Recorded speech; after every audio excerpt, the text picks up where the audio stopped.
Hello, thank you for checking out my video today.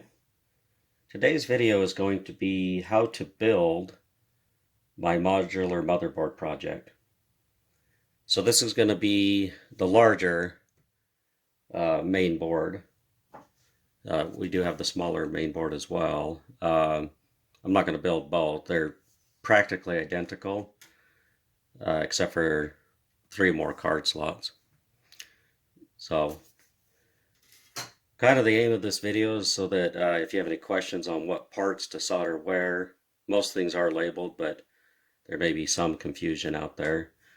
Then also maybe just teach you how to build it if you've never built one before or any project before. So I'm going to do the main board. I'm going to do both processor cards, the V40, V20, and memory. Set those aside for now. I don't plan to pause this at all, so it's going to be a very long video. You can skip to whatever section you need. Hopefully I don't make too many mistakes while I record this, because I don't want to have to record another one. So when I do these, I start with the items that sit the lowest on the motherboard first, which are your resistors. If you miss something that's low, you can always still solder it on. You just have to prop it up a little bit, and I'll probably have to demo that along the way. There's never been an exact step-by-step that I've done, other than I'd always start with the resistors. So our 10K ohm, there's a lot of these on the board. You just feed them in. Hopefully the angle on this is okay throughout the video. I'm going to try to keep it in the view of the camera.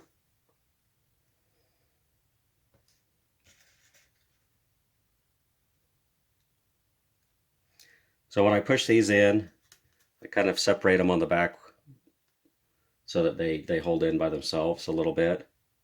But I don't separate them to the point that they're flat.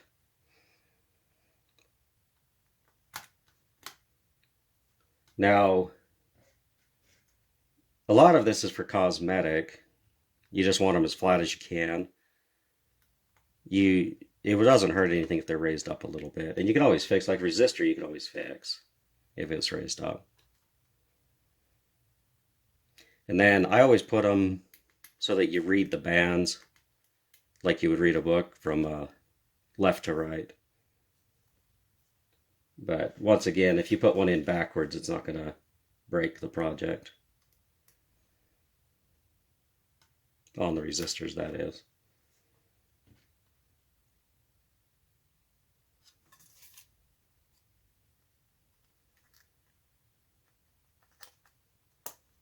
So that should be all the 10K ohm there. Put in a 33 ohm. Now the ones that are this direction, I just put so that they read from top to bottom. Once again, that's just for cosmetic. And then I've got some 27 ohms that go in here.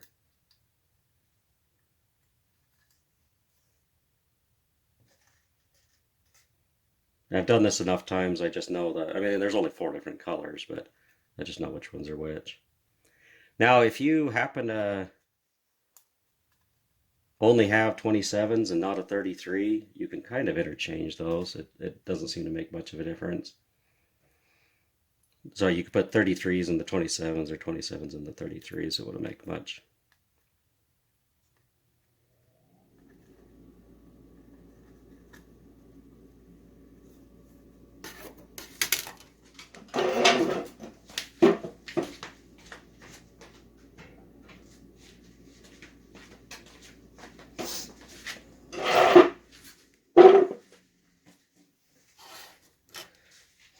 So I'm just going to solder a few, and then I'll keep putting more in.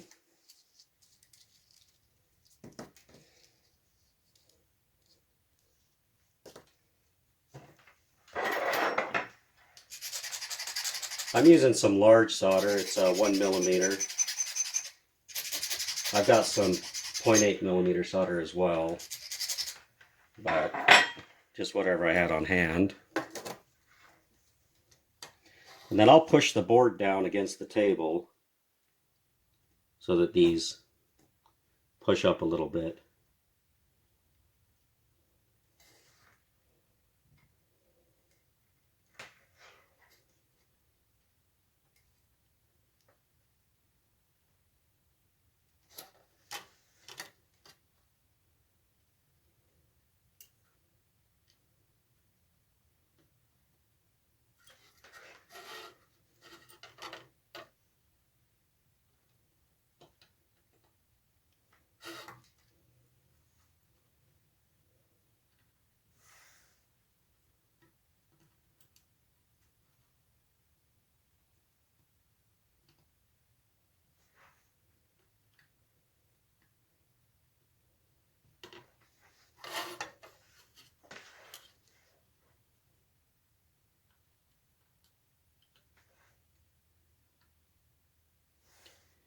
So I went with the 27 ohm on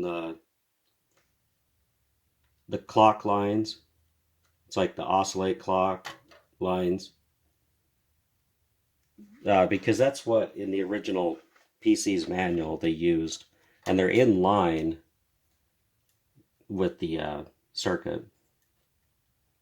And then the 33 ohm is for the speaker. And that too was in the original manual for the speaker. That's why I picked those values. And then the 10Ks are just pull up, pull down. And 10K seems to be a good value for that. I think in the manual, though, they used a lot of 4.7K. So you just trim these off as flat as you can get them to the board. I usually hang on to them so they don't fly everywhere.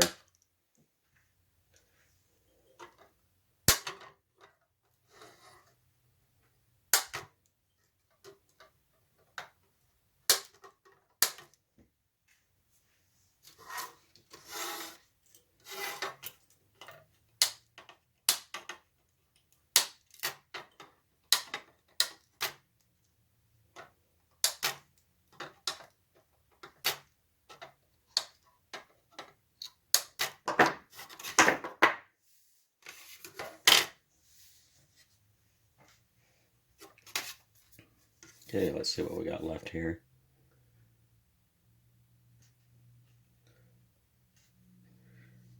Got a 27 ohm here.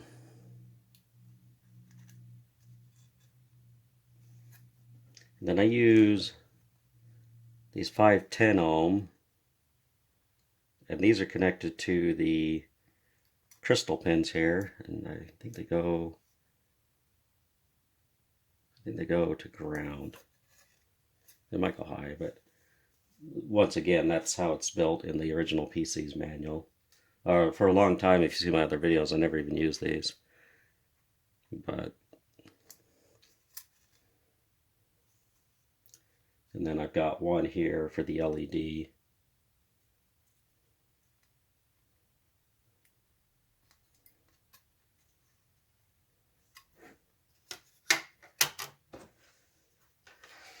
So you definitely want to pay attention and make sure you don't miss any pins throughout the project, because one pin can make or break your project.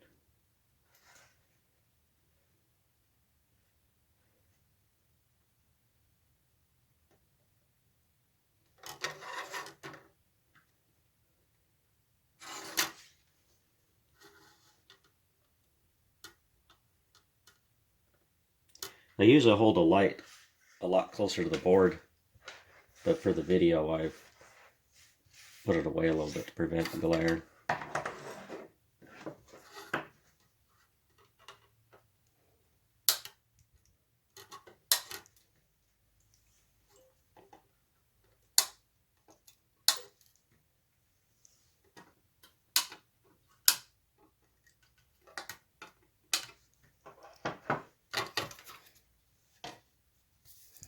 Alright, so let's see, that covers all the resistors. Then I usually go onto the sockets at this point. Now, you don't have to socket your chips. I do because a lot of these chips, well, not a lot, but some of the chips are surplus, and you don't know if you're going to get a bad chip or one that'll go bad on you. So by socketing them, you can change them out as needed. I didn't sort these out by board. I just stacked them up over here, so I'm going to sort these for a minute. I think I use these 16-pin chips the most. I'll just go ahead and start with those two. So I put them so the notch is up, just like on the picture here, the notch. Sometimes the wording is upside down compared to the notch. And then try to flip it over with that. You can see the board's not sitting flat, so I have to push down, make it flat. And I'll kind of just tack the corners.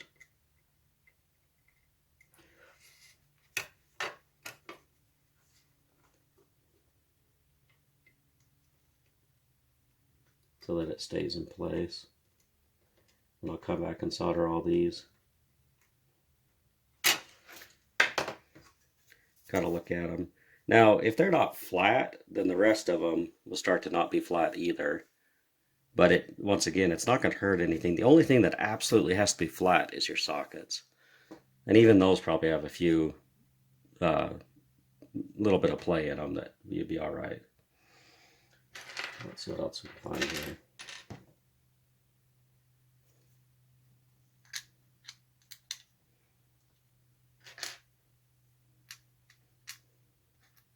Usually just have to do a couple at a time. Go to flip it over. It can be a pain to do the whole board to flip it.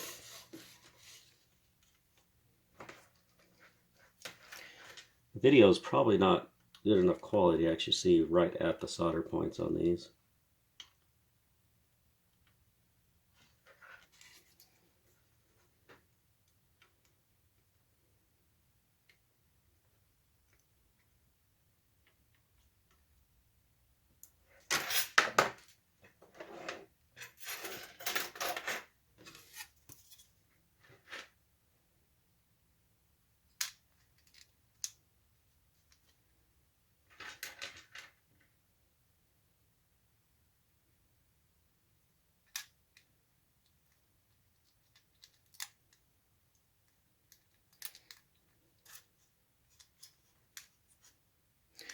When you get these, depending on your source for the sockets, mine come pretty banged up, so I have to pick through them.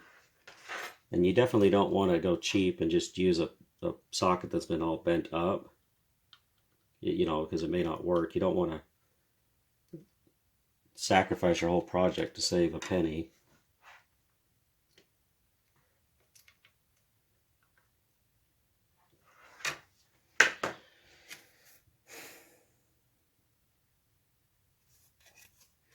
You always want to be careful that you don't plug a 14 pin in a 16 pin and then solder it and then realize you were off.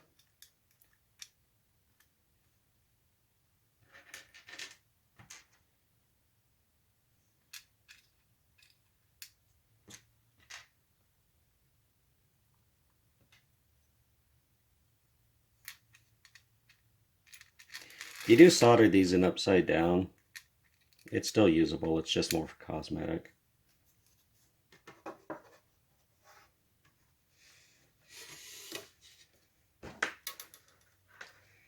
Alright, it's sitting pretty flat now.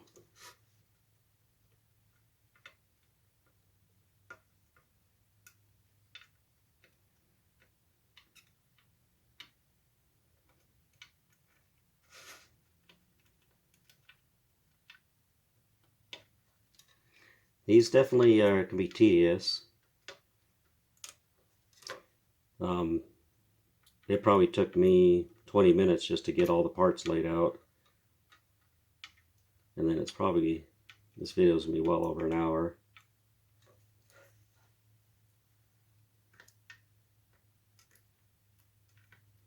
Try to go as fast as I can.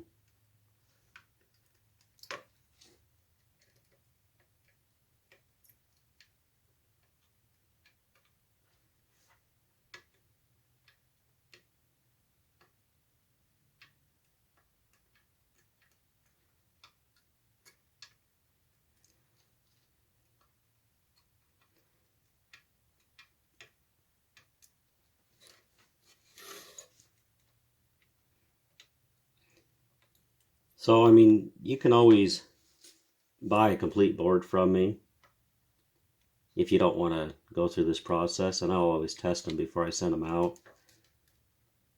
I make each one myself.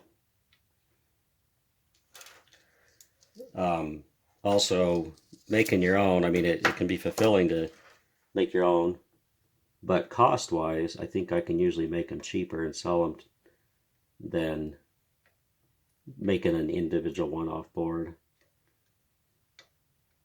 Just because I get my components, I buy them in bulk.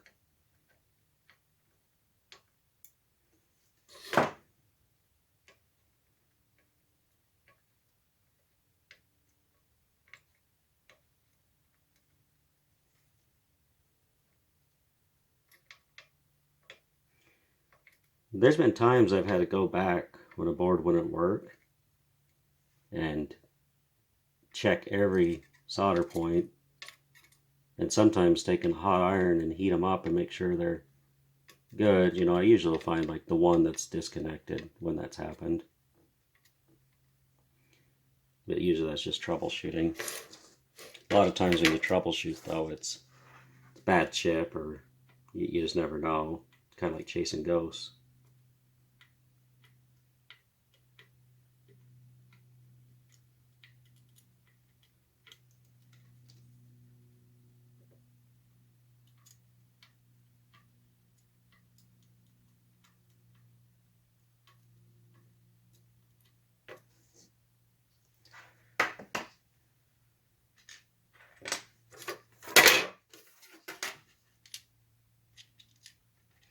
I think that's the last socket. Just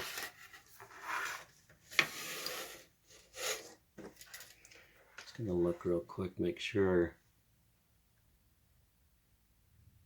Looks like we got all those.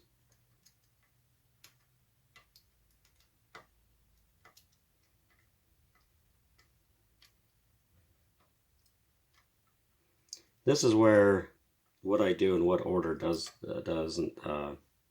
I don't really have much of a pattern.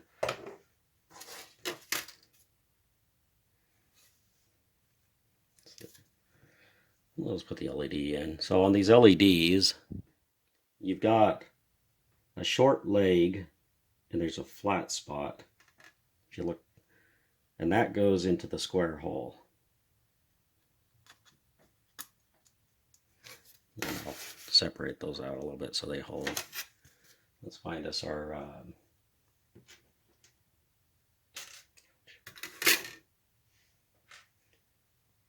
put in our crystal as well.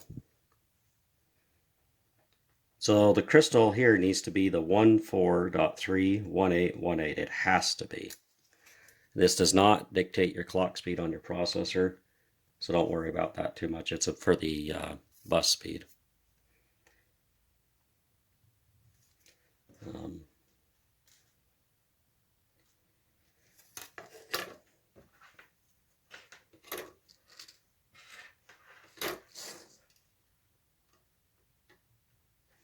So like this crystal is not sitting flat on the table, it's raised up, but because I bent the pins, it's holding it.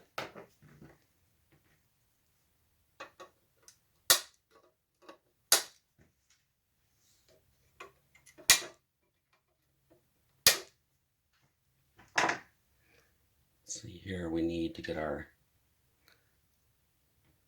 header for our USB host. Needs to go in.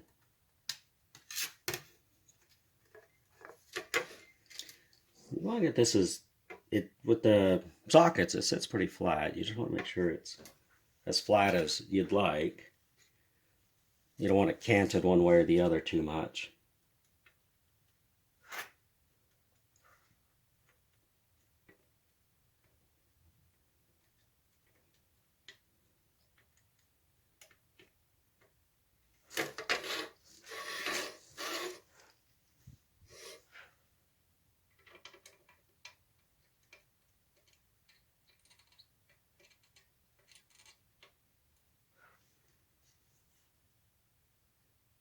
It looks like that's in there good.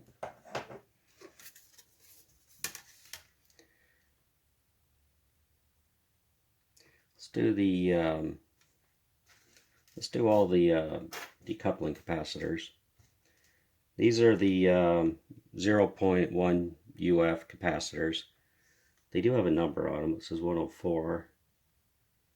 I've never worried about which direction to put these. You can put them in either way, but the number is so faint on the chip or that little capacitor there that cosmetically you're not going to notice which way that number is. So just like the resistors, I just separate these out. As many as you know, I didn't use these in the past. I mean, I'm not a electronics. I haven't been educated in electronics formally, so I've just been learning on my own. And these do make a difference. So if you're working on like some other project, I highly recommend these. And you know, I don't even know if you really need them next to every chip, but it makes a difference. I was able to run faster clock speeds when I started putting these on, and the systems rarely crash. These boards, I haven't had any just flat out crash on me other than software.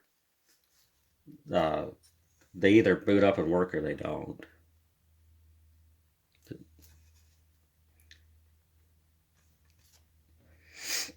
I even put one here next to the USB host. I don't even know if that's necessary. There's probably one on the board, the little module. You can see it here.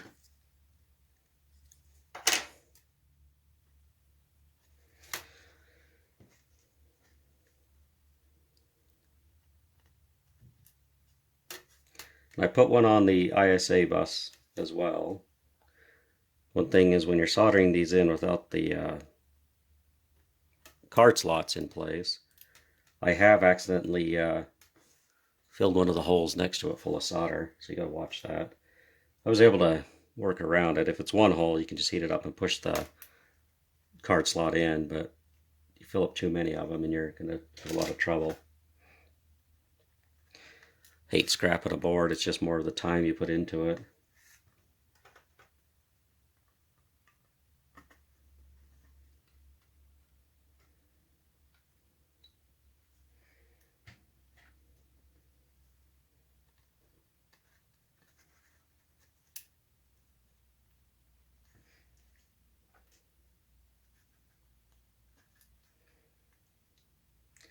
Now these larger boards, they take a bit longer to make because there's quite a bit of soldering on these slots. And I would only, I've said this in other videos, I would only recommend these larger boards for if you have a need, like a bunch of ISA cards you want to try out. But if you're using the project more to boot DOS and just run a few programs, I would definitely just get the smaller board. This you have to have a bigger case for. The other one you can just use a ATX case. The one I have for this is gigantic. And these don't take the same footprint as an ATX motherboard would.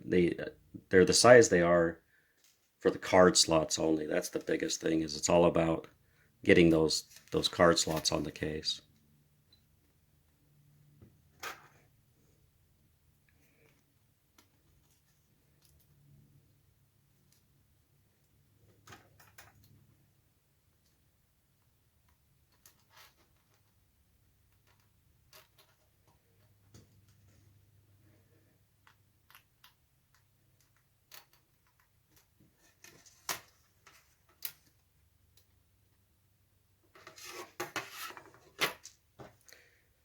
All right.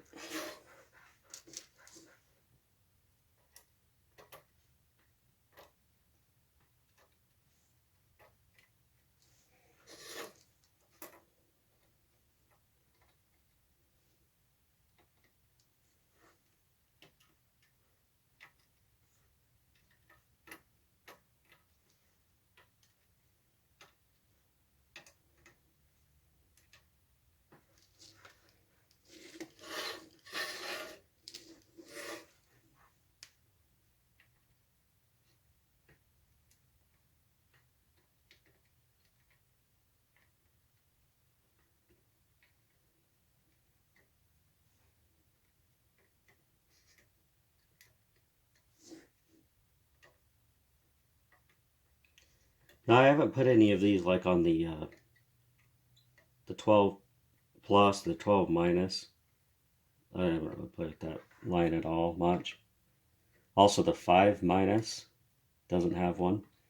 But if you probably have a power supply that's pretty modern, it's not going to have that 5 minus anyway. So it really doesn't matter. I don't think many of my power supplies even have it. They'd have like a really old one.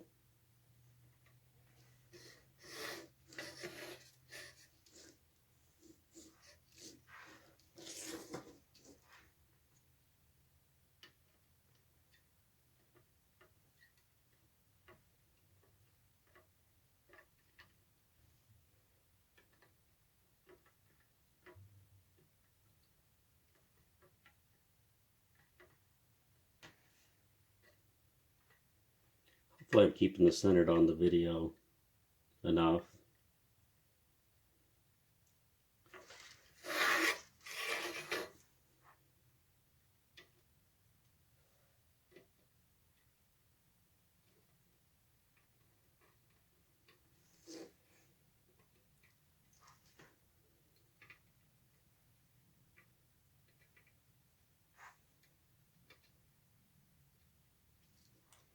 I think that's all of them.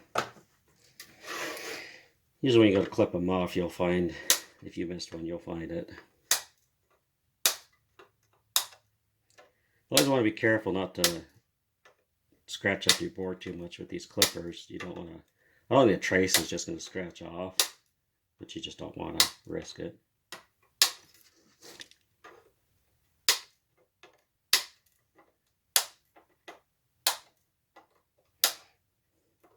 These little ones, I always just put my finger on the end of them and before I clip them, and then they don't go flying. They always sweep up after, but I've had them actually like flying into the keyboard, and you're like, oh geez, where's that going? Get under a key or something.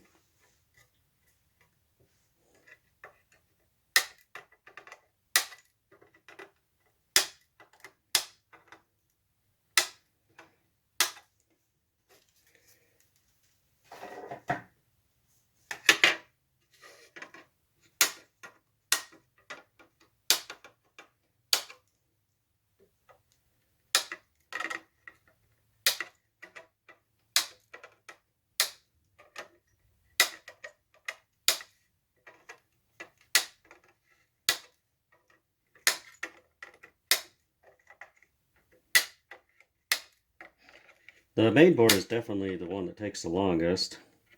It has the most parts.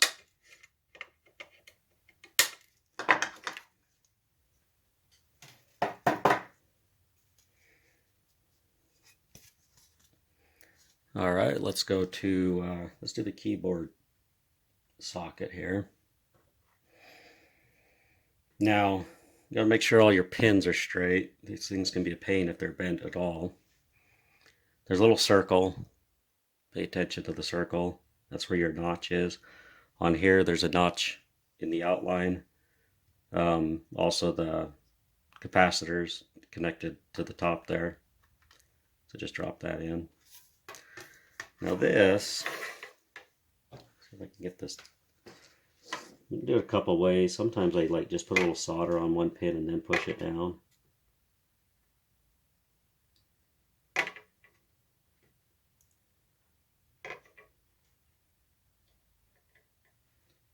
Just want to get it flat against the board like everything else.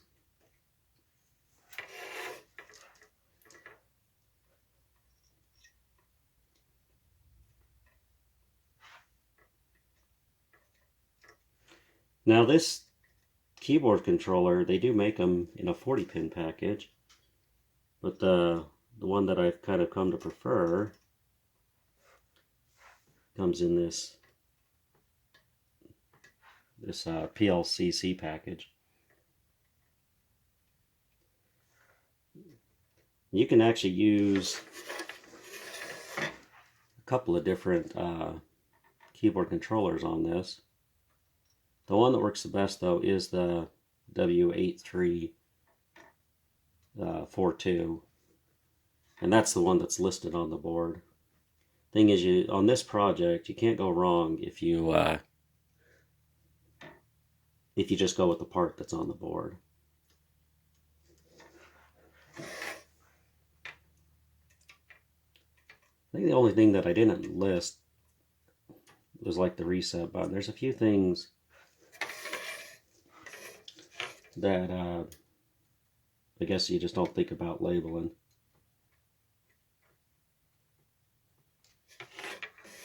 Instead of doing like the U1, U2, U3, and all that, I just put the part number right on it. Looks like we got all those.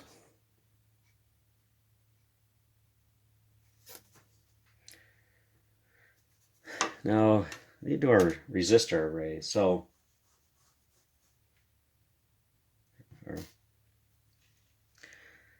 these are going to sit lower than what's already on the board, so we'll have to prop them up a little.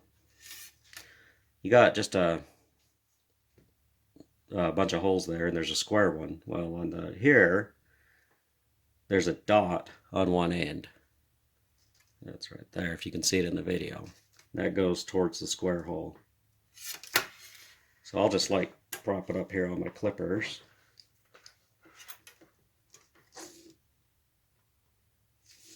Throw a little solder on there. I'll straighten it up a little bit. So that one pin I just soldered is going to be bent, but the rest will be straight, and more worried about it just being nice and neat on the top.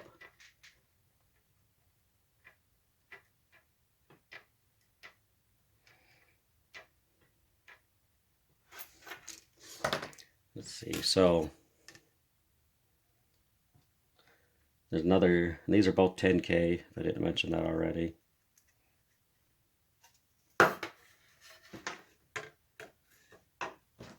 Started using these to try to save on space, but then also time. These are a lot easier. You don't have to clip the ends off when you solder.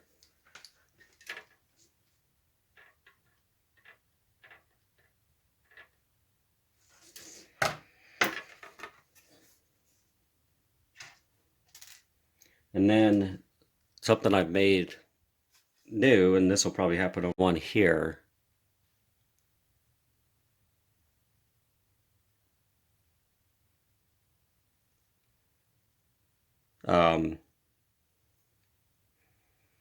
They replaced a couple of the 10K. So if you got an older board, there'll just be resistors there. So this one, the dot's on the bottom actually.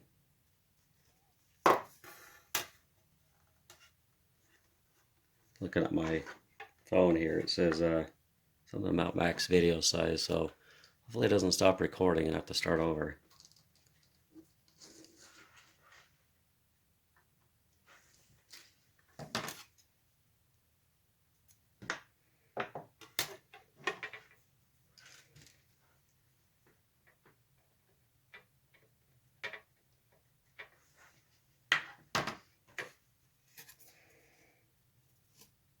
Okay, see, and that ended up raised up a little bit, so we'll try to fix that.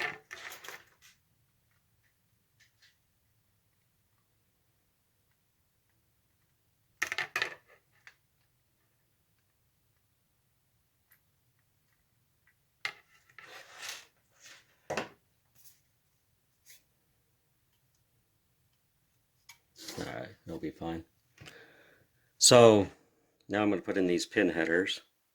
These are some that's not necessarily labeled. One's for the IRQ enable here. These, you always want to get one side and then make sure that it's flat and in all the way, not raised up.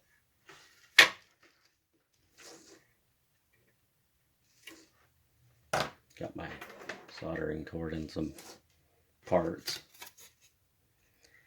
See, and then there's a power on header here. Now, this is so that you could put an external power switch on your case if you need to. A couple of ways to do the power on your case is the Like I got a power supply that's got a power switch on the back of it, so I just use that. And you could just put the main switch just down and use that power switch on there. But if you don't have a power supply like that, then you can use that. That's what that header's for. Let's see here. Let's do the reset button. They kind of hang in by themselves, so that's a good thing. And this is a 6mm by 6mm button. They make various different heights on these, but anything 6mm by 6mm will fit in there. And it's just on the board. I used to have a header for the reset button. Maybe I'll add it back one day, but I wasn't really using it. Let's do the power here. I've seen a few different designs on these, the way the pins are. These are some pretty thick pins. Oh my. Soldering there needs a little work. Screw came loose. But yeah, I've seen some pretty thick pins on the on these, but I've also seen some with really thin pins. And I've done both, and the thin pins, they're just, you got to fill in a lot of solder. And I just try to make sure it's flat like everything else.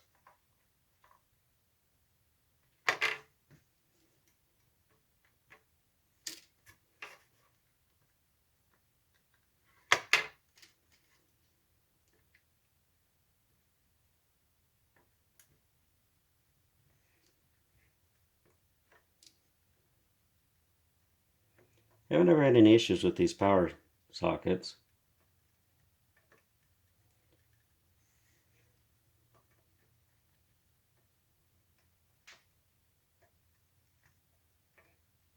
Oh, and I guess I should probably mention the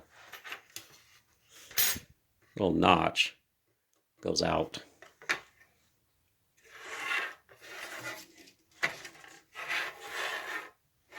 You don't want to solder that in backwards. I don't think they plug in upside down. The shape of the pins are directional.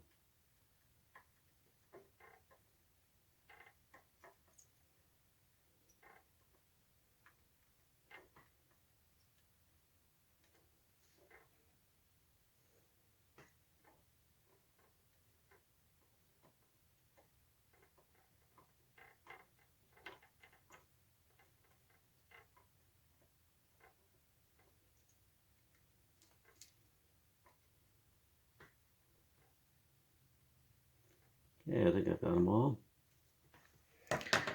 We'll put in the keyboard socket.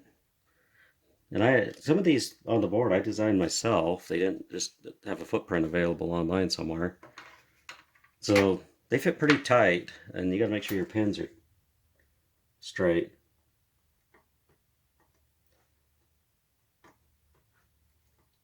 Originally I didn't have the through holes here. Get the last pin here.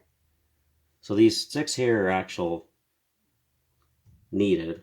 Well, 4 out of the 6 are needed. These are just mechanical through holes. And originally I didn't put any solder masks on them, so they were just regular holes. But I noticed when I was plugging in my keyboard one day, it was kind of flimsy. The socket was bouncing around a little bit, so I went back and added that so that it sits to the board pretty solid. I'm going to put this jumper on before I forget on the RQ6 enable. Let's do our power button here. Now it may be, I need to prop it up.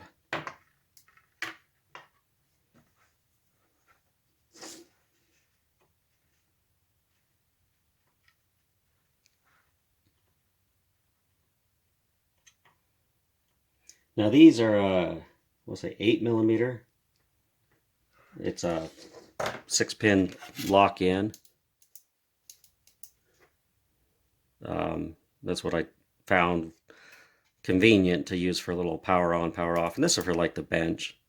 like I was saying earlier, so if you had a switch on your power supply, you can just leave that down so it's on, and you turn it on and off with your power supply.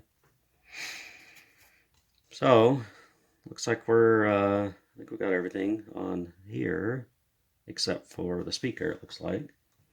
Now, the speaker was originally designed with a pin header that you would plug a speaker into. I always remove the one. You can see that. And it plugs in here. You got the 5-volt ground and then the speaker pin solders in like that. But what I've been doing is I've got these just speakers. And I just plug, there's a little plus on one end. I just plug it in. It's not a perfect lineup, but it lines up good enough. And it's just as handy. You don't have an extra part kicking around in the box. The only thing is sometimes I've got some code that likes to just leave the speaker on.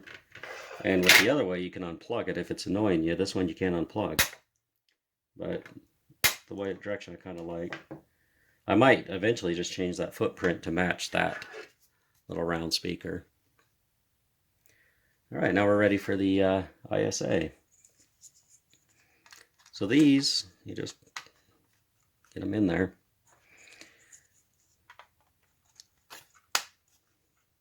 There is no up or down on these. I don't even think. Well, there's some writing on them, so let's make all the writing face one way. Make it look nice.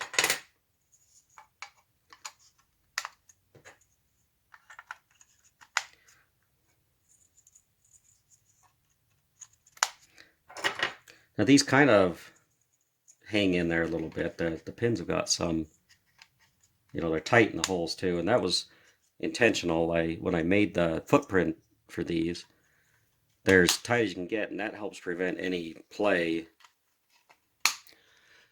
On this larger board, you have 2 of the extension slots. So you've got the processor and the for the DMA. On the this board, you only have 1. It's not big enough for a DMA anyway. And the DMA's, if you don't know much about that, you'll have to look it up. It's used for drives and sound blasters and things. So then you flip it over, and this is where these need to fit good and flat. I don't feel any play whatsoever. What I like to do, though, is come in and tack everything so that we don't get any play as we're going. It's always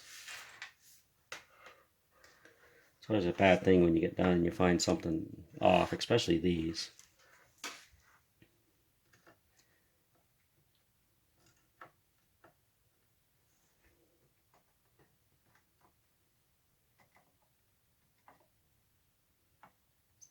I just tack the ends. Now the pins from the decoupling capacitors are pretty close and they get in the way. You just got to solder around them. That's what I was saying earlier.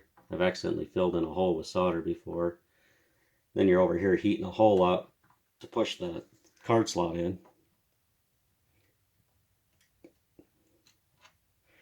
Now, not that I've got it drawn up yet, but I'd like to make possibly a 16-bit version of this for a actual 8086. Haven't got that far yet, but I'm debating. I may just buy the instead of buying the long 96 pin slots. I think they are 96. I might just keep with the 8-bit slots and then just buy, just like I did with these, and just go that route. But the pins will be in the exact same place, so you'd be able to use both. That's kind of irrelevant for this project, but just been thinking about that a lot lately, how I would do this for an 8086. I'd still have to have the extension socket. And we'll just go ahead and solder. Let's take a look at it before we get too carried away, just in case we broke something. It looks all right. All right, this will be quite time consuming, so you'll have to bear with me.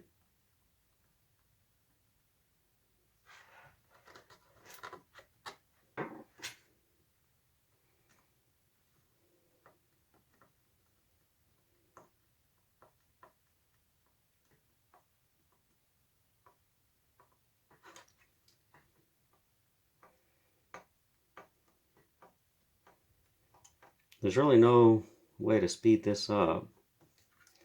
You know, I was looking at where they like float them. I think that's what they did. And maybe an option sometime in the future if I need to.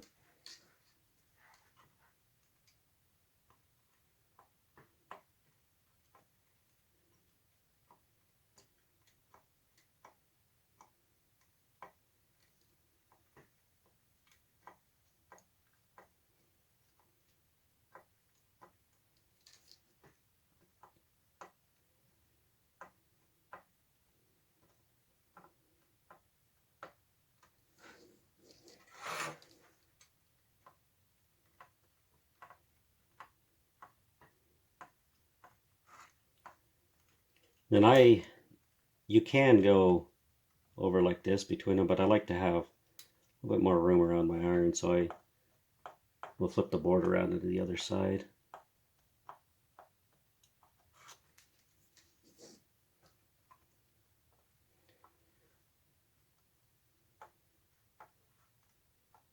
Now with these holes being as tight as they are, I have had issues once in a while where the solder didn't soak into the pin very well and I had a bad connection.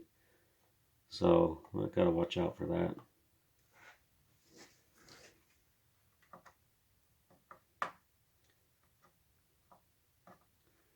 Also got to watch out that they don't solder together and make one pin out of two.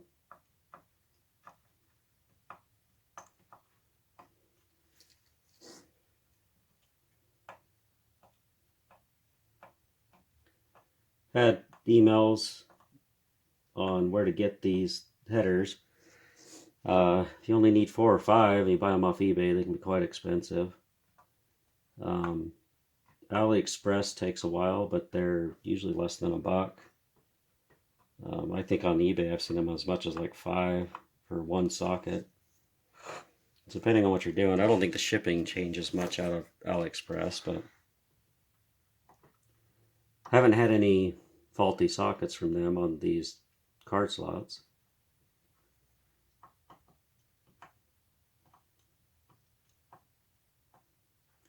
Then occasionally I've sent out for people, I've sent some out to them, but it does cost in shipping to get them out to you.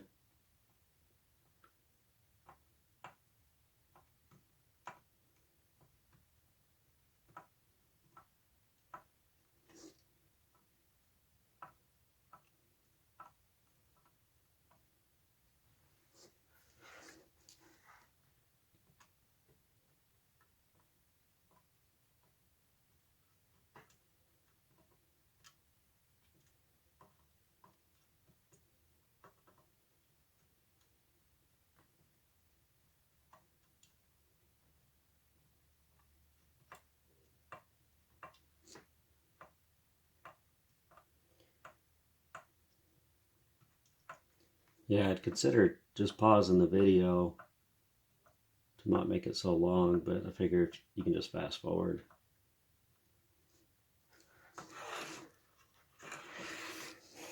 We got one more row.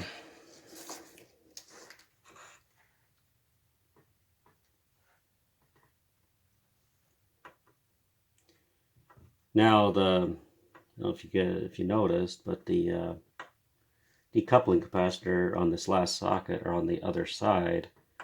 That's because I didn't want the board to be out this way longer and not for size necessarily, but just to make sure it fits in a case.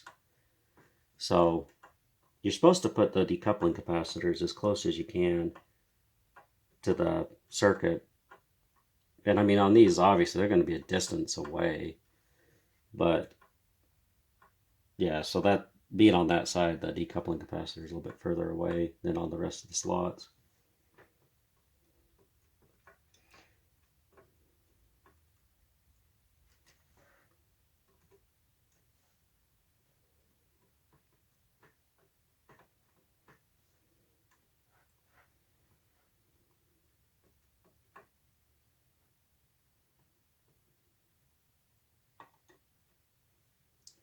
I think we've got all that side.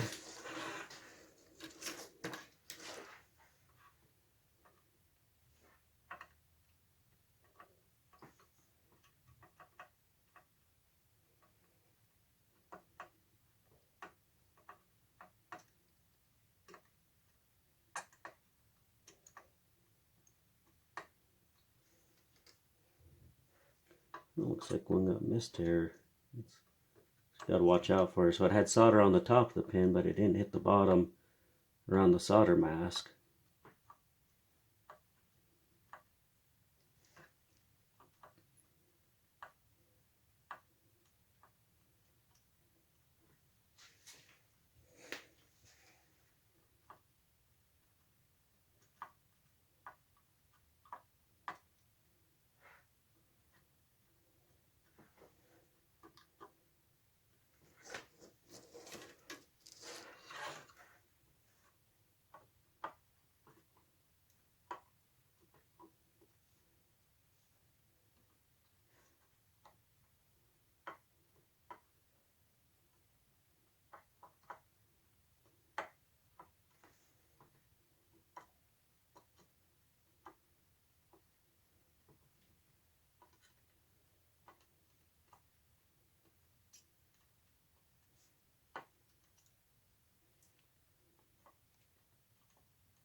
Almost there.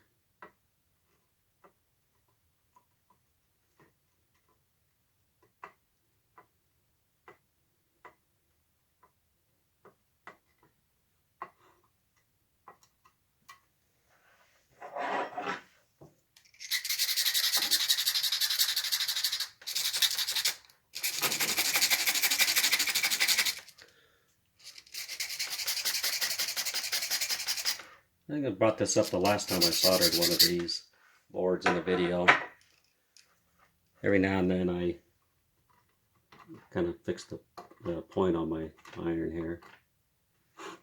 Had two of them that just got joined together, and so I had to get a better point to get them apart. You know, it's not that these are any closer than like a socket, but I think because they're taller, it just seems like it's easier to put two of them together.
When you do the PLC sockets, they having a finer tip on your iron definitely makes a difference on those. But most everything else, it doesn't have to be too fine.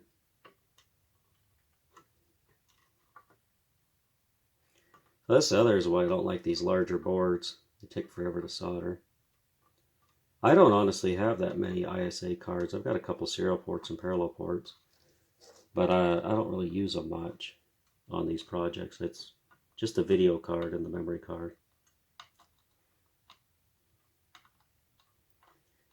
If you haven't seen my other videos, I talked about why I went with this direction.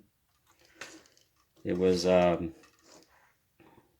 I built the V40 board, and it was all flat, you know, there's no cards or nothing that plugged in. And then I wanted to make a V20, being, well, 8088 really. And I was looking at how to chop and modify that existing V40, which is just more of adding the traces every which way. And these are only two-sided boards, so you don't have that any other layers to work with. You get some pretty jumbled up traces sometimes. I got thinking, I was like, well, if I could just have an interchangeable, I actually thought about making a V40 and a V20 board. Just depends on what you want it to be. You just plug in those components. And I was like, well, no, that would be big. And when it comes to PCBs, bigger costs more in size. They charge by the square centimeter.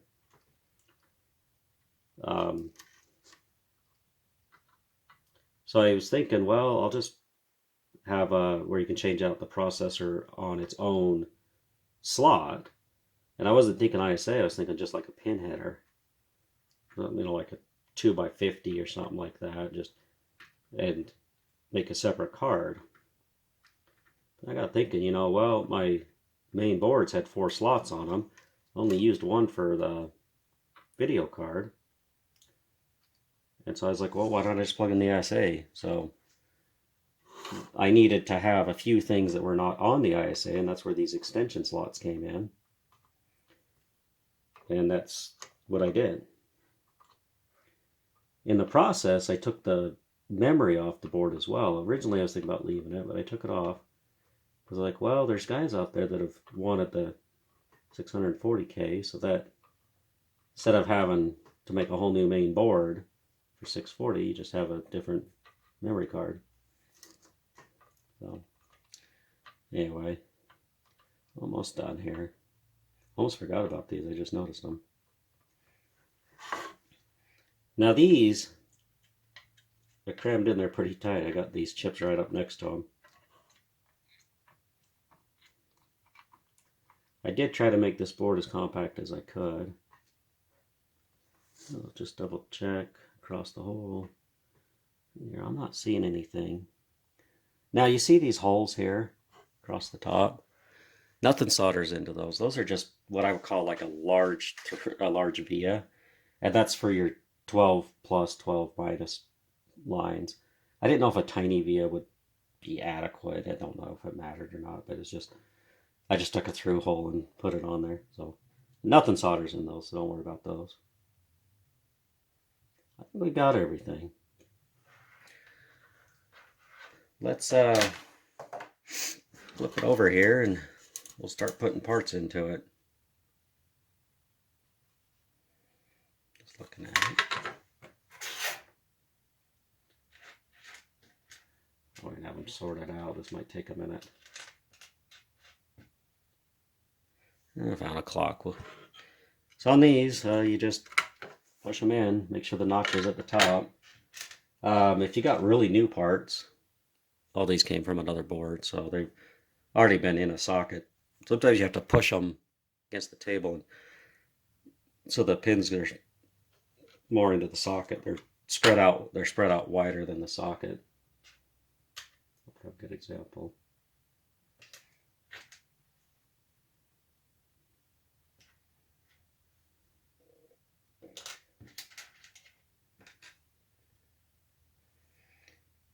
So, and then just pay attention to where they go. It matters. If you put the wrong chip, you're not going to necessarily fry anything, but you're just You're not going to boot up.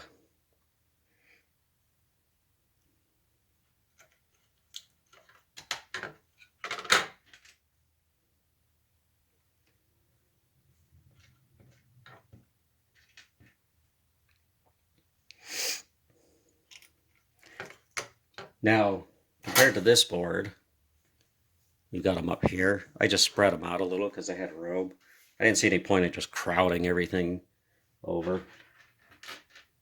Plus, with the extra slot, I did not want to have a chip in between them. That'd be like almost impossible to get in and out of.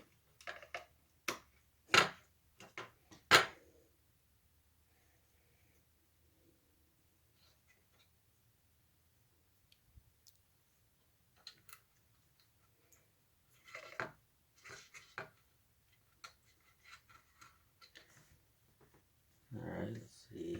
Just a few more. Now, I have found that the 74LS work the best. You do have some that are, or I have some on hand, they're like HC, 74HC. I think it's the speed that they go. I think the LS are faster. And I think that I read somewhere there was an S. Just a 74S that was the fastest. So anyway, those things matter. So I would just get what's on the board. You'll be happiest that way.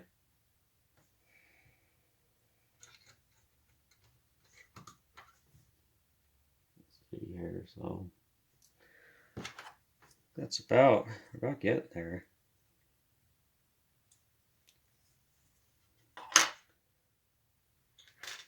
Keyboard controller. Now these could be quite expensive from eBay. I think somebody's selling for $8. So I went and ordered 50 of them. And I've got some listed. So selling for $4. Much more reasonable. They did cost me some money to get them in, so that's why I'm charging $4. But if you want to get that, you can use that. You can also use the 82C42, but just depending, it may or may not work so well for you. So that's all the chips. USB host, plug that in there. We'll just set this aside for now and move on to the next board. Let's do something a little easier for now. All those pins, I need to take a break. So this is the memory card. There's no resistors on this one, so we'll just go right to the sockets.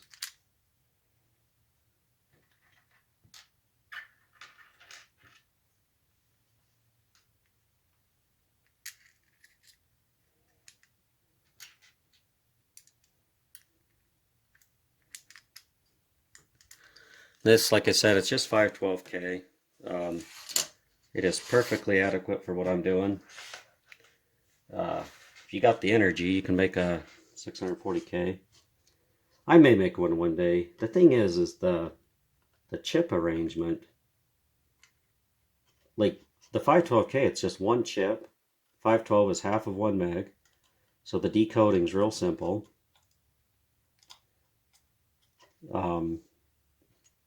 For 640, you're going to have to, I think I've seen some 128 chips, so you could go 512 and 128. So you have to add some decoding there.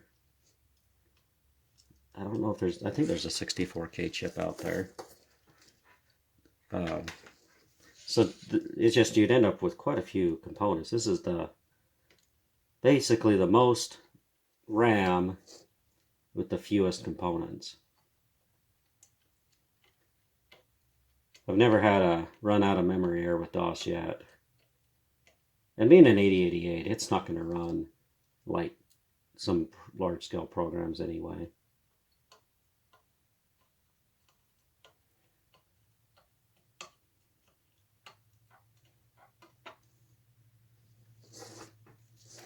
I just filled in a hole. I'll have to heat that up.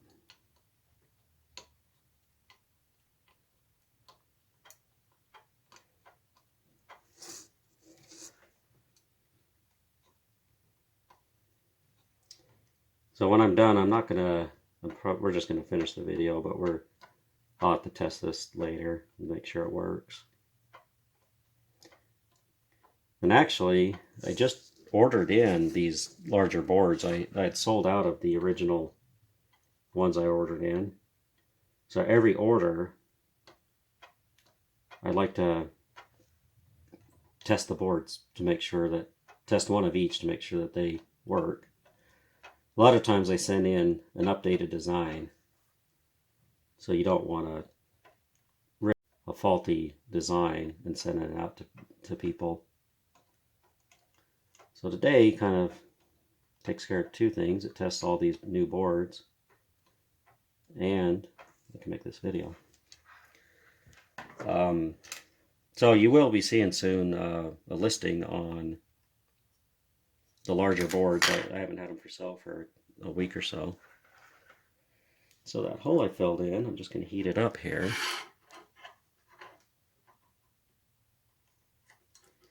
Got it in.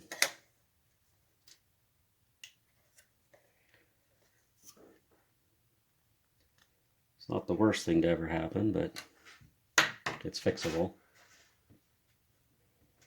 Get the rest of these in. Just like the other board, I'll do that upside down. I do these after the sockets. They do sit lower than the sockets, but I think, I don't know, it's just the order I've been doing them. On the, I even put one on the ROM. On this ROM, it is hardwired, the right pin is hardwired to 5 volts. So you don't ever have to worry about accidentally writing to your ROM. It just won't. But every now and then you can corrupt your ROM. I don't software protect my ROMs, so they can get corrupted. Originally, I had wired that right pin up because these are 5 volt byte alterable ROMs, they call them. And I was hoping to maybe do like ROM updates, you know, through software.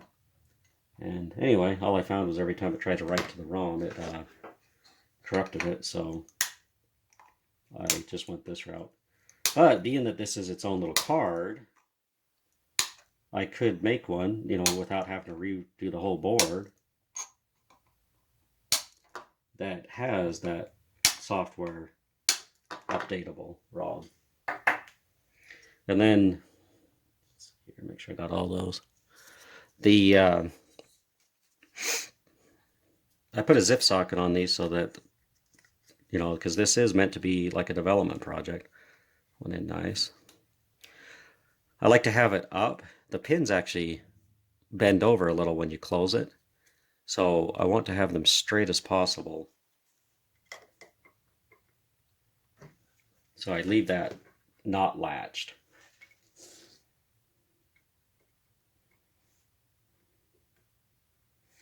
Make sure that's flat on there.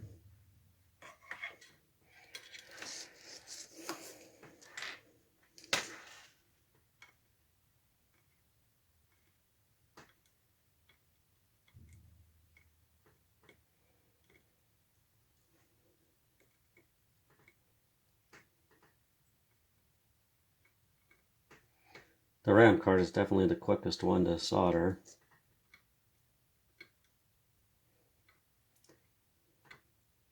Now, one thing about doing a 16-bit board eventually, I'm dreading it because you have to have an upper bank and a lower bank, which right there, the board just gets doubled.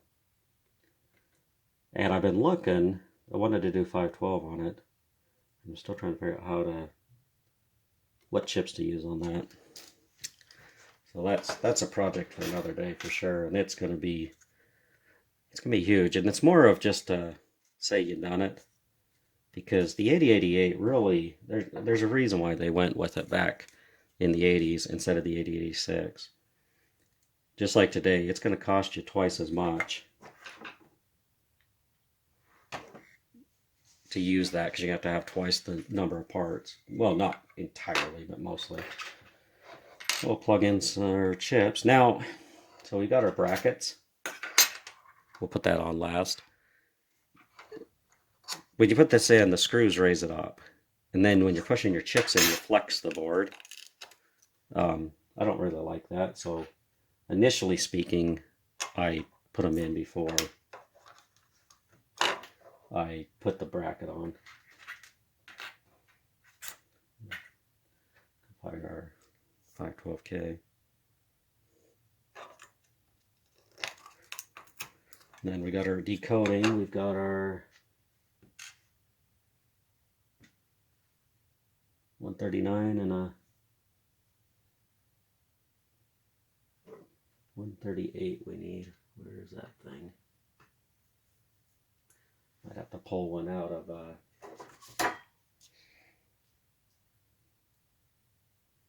oh, right here. I knew I'd counted out enough pieces, so right there, put a 138 in our motherboard where 139 should have gone. That right there, that'll sometimes, I mean, a minor component may still boot, but a lot of times it just plain won't boot.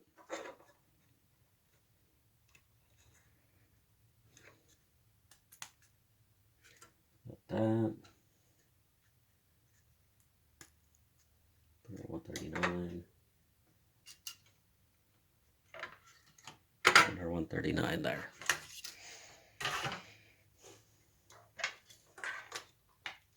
Now, let's see, that little screw didn't roll away. Yes. These holes are pretty close together. Now I used the measurements right out of the manual, the PC manual, on the height, the location, and distance. But I've noticed on my video cards there's a slight variation. I've tested these in the case, they work fine. But I've even noticed among everybody else's ISA cards, you could say the factory ones, there's also slight variation from one to the next on the height and the distance and all that. So if you notice that, it should still work.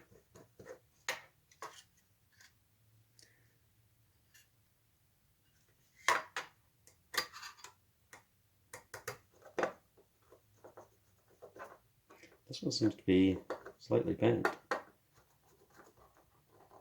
Easy to fix. We'll just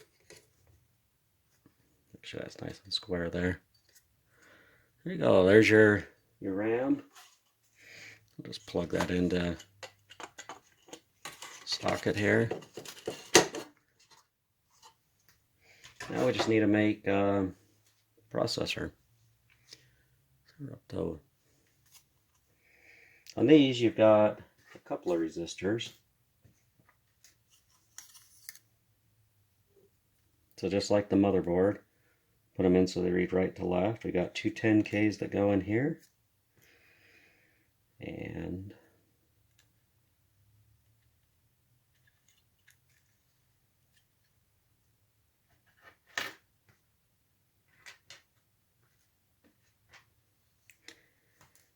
we got a couple of 510s, and these go to that crystal. So, as I was saying earlier, the speed of your processor is going to be based on the processor card itself and what crystal you put in to match the processor.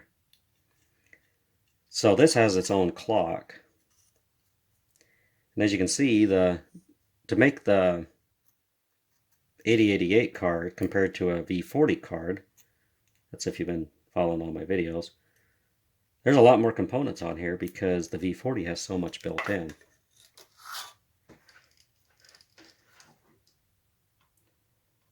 But it's got its own clock, it's got to have its own decoding on the address for the read and writes on the memory IOs. And then we got to have our own system timer, external. We got to have an interrupt controller that's external. Then you've seen the other ones. The decoding, so the motherboard's got all the decoding on it. That's what all those 138s are. And I included those because you got to decode for the USB drive and the keyboard. So in the process, I was like, well, that's already decoded. I don't want to have decoding. I don't want to add double decoding like on the processor card here. So the decoding comes up through here. So this really cannot be a standalone board. It's intended to be used with this project. I'm going to put a 15 megahertz crystal in here so that we have a 5 megahertz board. 5 megahertz, I'm not overly anxious about having, super high speed all the time. But 5 megahertz seems to be a good speed for this project. And that's probably where I'm going to be making most of my boards. That I sell anyway. You can always make yours wherever you want. So to our sockets, just like the motherboard, put the notch up.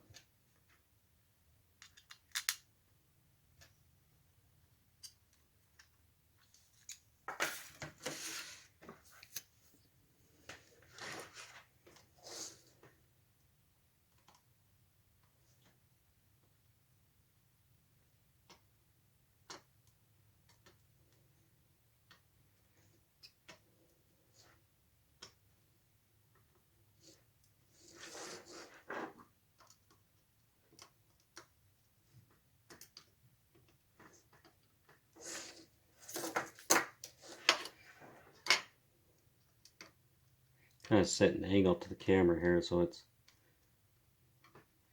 definitely not the easiest soldering that I normally do as you get pretty up on the project.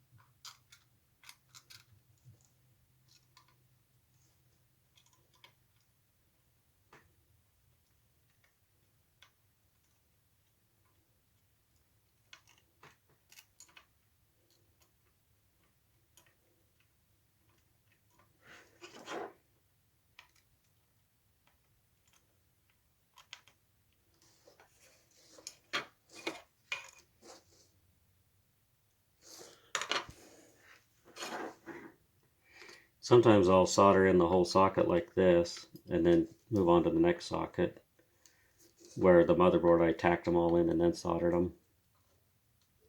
It really doesn't matter.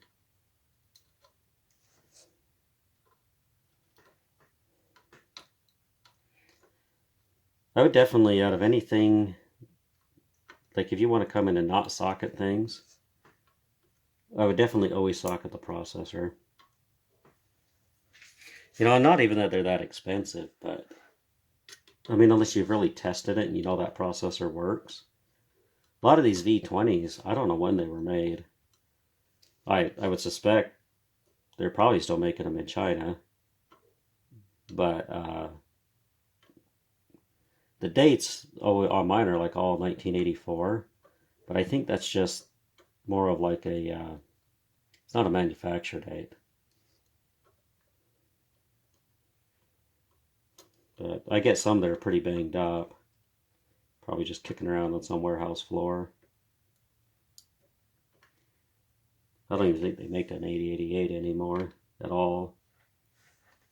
Let's see here. So we need 20 pins. I tried to match, well, some of it had to do with how things lined up on the pins, but I think on most cards, the notches always point towards the bracket end. So I just tried to match that when I made my cards.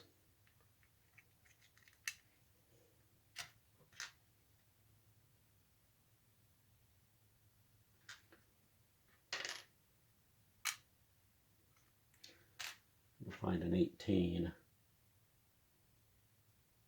There it is.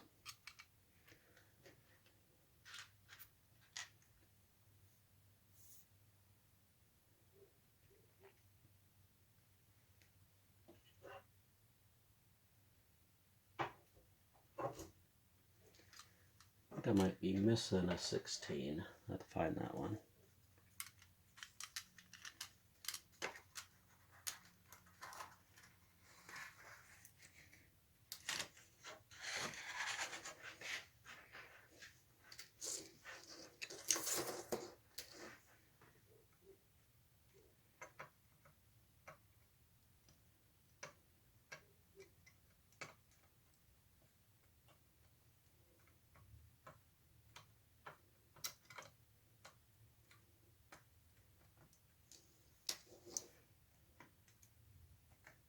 Once again, if you put these in,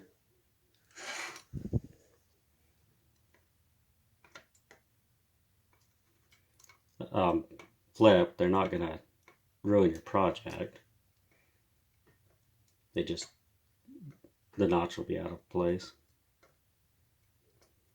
I think I've done that once or twice, and I'll like go and just notch it, put a big notch in the one end so that I know.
Alright, so let's hit a 16.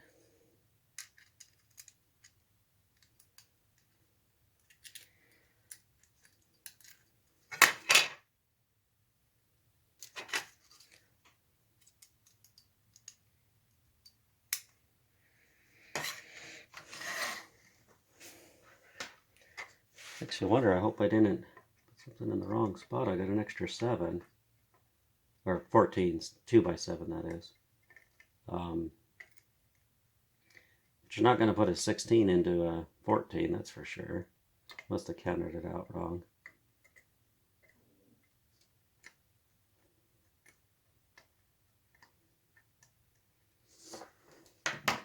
Alright, and then put in all our decoupling capacitors here.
Alright, so that should be all the soldering on this board. Just need to make the V40 board now, which is actually about as easy as the RAM. We'll put all the chips on this one first.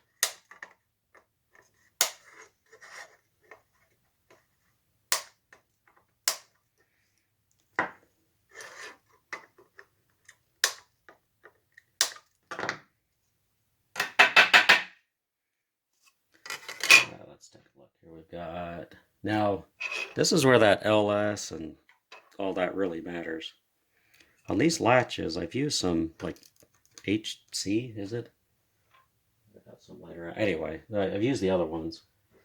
And every now and then I start to get errors. And this was a while ago, and I started trading them out, and things started working again. So anyway, pay attention. You don't put a latch where your data transceiver goes or vice versa. It matters.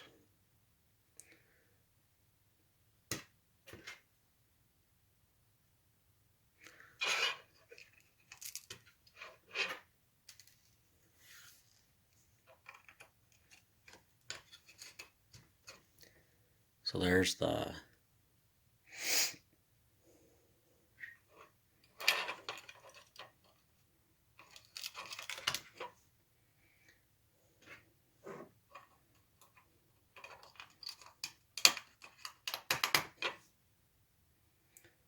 then one more clock.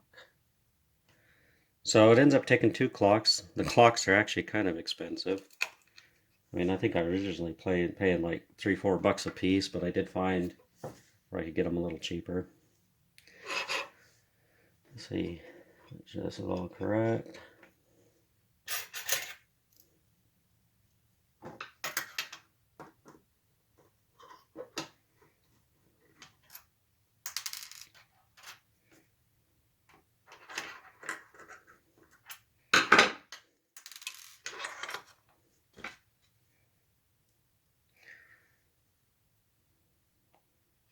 Now you don't want to, because of the spacing's kind of tight here, you don't want to tighten the one down all the way until you get both of them at least started.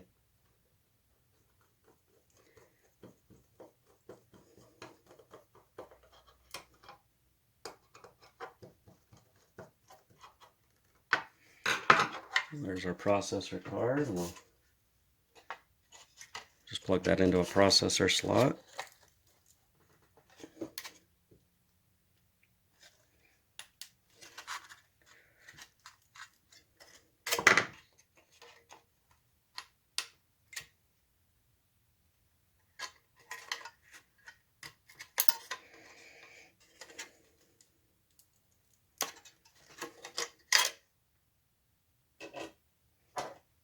It's interesting. I'll have to play with that later. So, let's make the V40 here.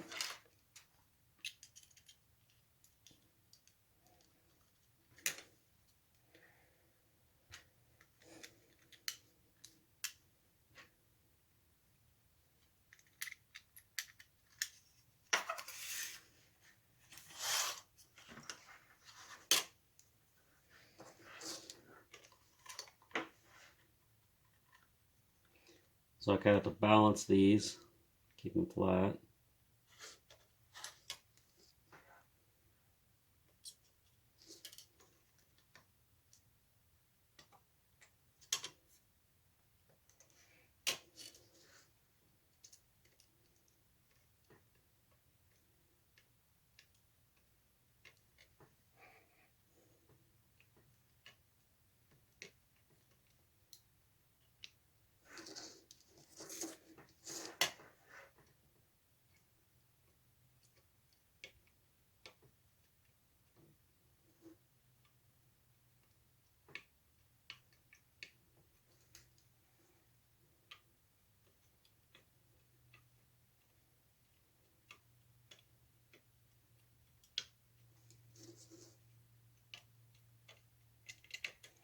There are 2 resistors on this board I haven't put in yet, but they'll be fine.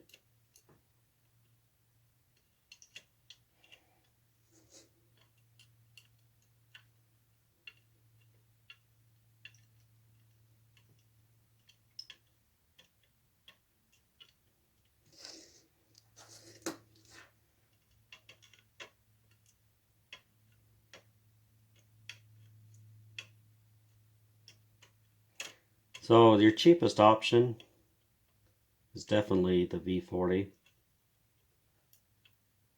you can buy a V40 processor for the same price as a V20, and you're eliminating that many parts.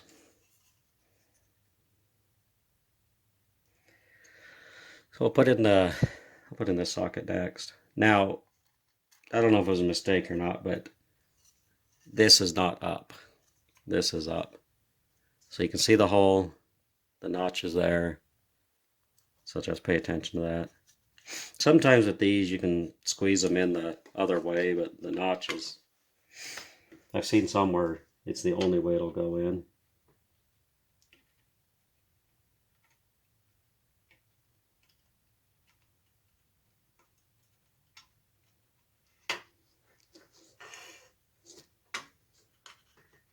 Once you get a few of these, you don't really have to hold it anymore.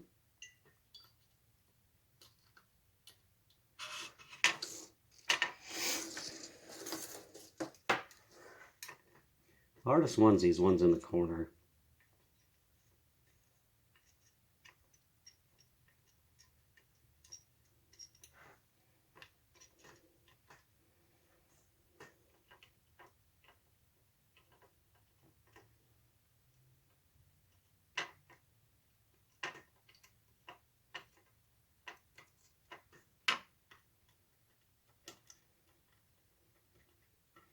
These are, like I say, the hardest thing to solder in.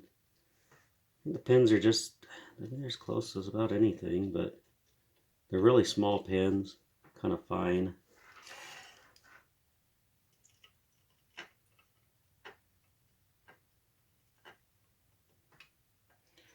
But you know, I really haven't had much issue with these other than like a bad socket. Like, not only do the pins on the bottom come all bent up, but the when you go to plug your socket in, those pins will be bent up too. So you want to inspect them pretty good before you put them in.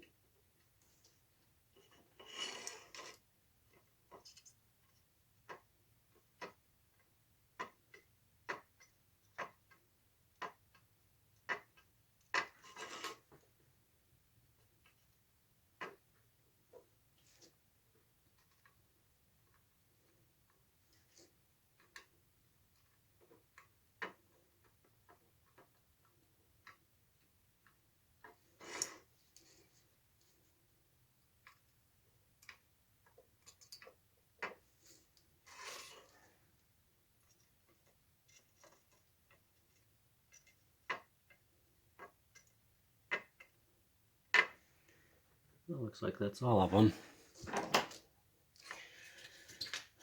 Put in our resistors. One of these is for the data transceiver. I always put one on the data enable and pulls it up so that when the processor is held, it disenables the data transceiver, because the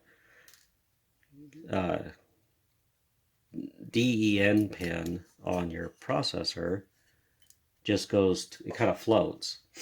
And so then a while ago I was working on a project and I was getting these phantom characters coming across, and it was because of that floating when you hold the processor. So that's why it's on there. The other one goes, I think, to the test pin on the processor. Can't remember. I'd have to look at the diagram again. Test, I think one of them calls it like pole. I think it's the V series that calls it pole. On this, I'll do that last. I'll get this soldered in. I'm going to put a 10 megahertz crystal on this one, once again, to make it 5 megahertz. So the 8284 clock divides the crystal in thirds, but the next series divides it in half. So just got to be mindful of that when you're picking your crystal.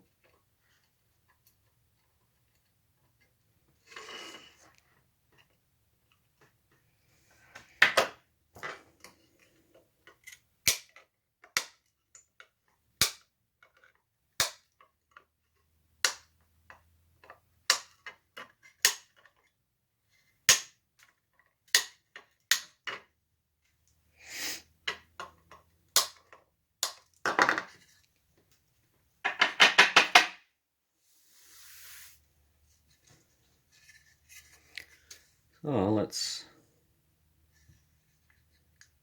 We got really short pins.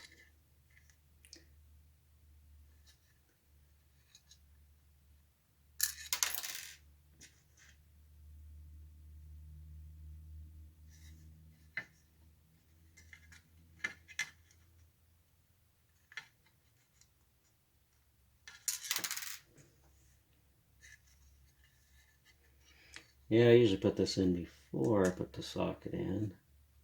I should have done that today.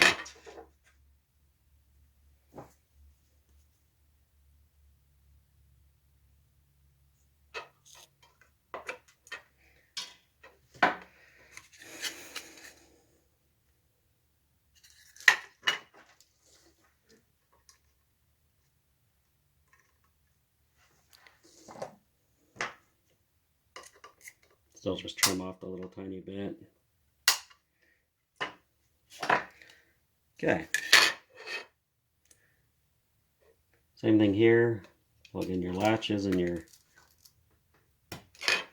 So, just like the V20 and 8088, these are multiplexed with the data address pins, so they have to be separated. And then we don't latch the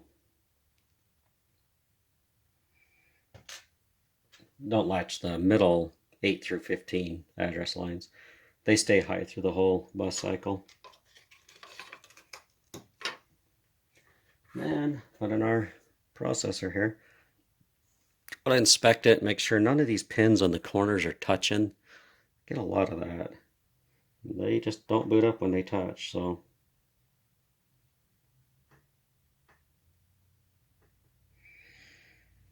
Put that in carefully. And then this is where I was talking, you got to check to make sure none of those pins are bent over as well.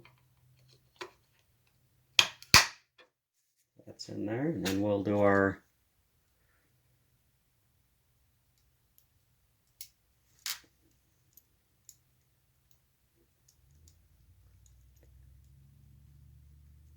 put these in there so I don't lose them.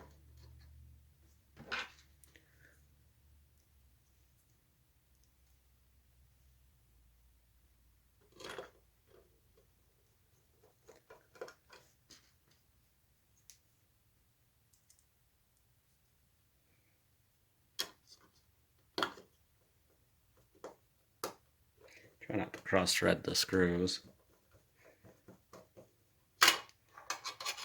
So anyway, that was the complete build. Obviously you don't need both processor cards. I just wanted to show both being built.